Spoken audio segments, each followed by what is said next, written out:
Hi there, I'm just very quickly, I just want to show you something which is really rather lovely. Can you see?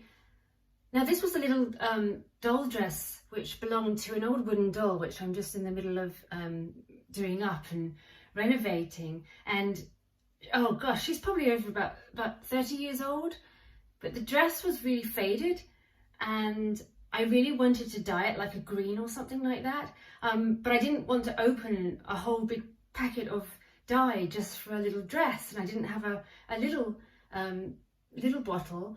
So I was just thinking, what do I have in the house that I can use besides tea and coffee, because I'm always using tea and coffee to stain things.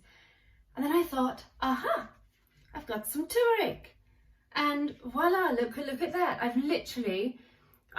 added one tea bag into a bowl of hot water and just literally shook the turmeric into the bowl, and I probably left it in there for about half an hour.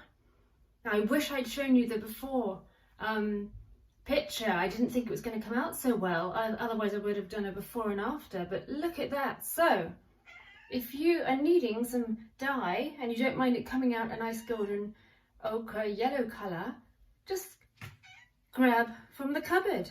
So I'll be doing more of that, and I'll also show you the little doll that it belongs on. I'll do a whole video about that. Anyway, I just wanted to show you because that's really fun, so give it a go.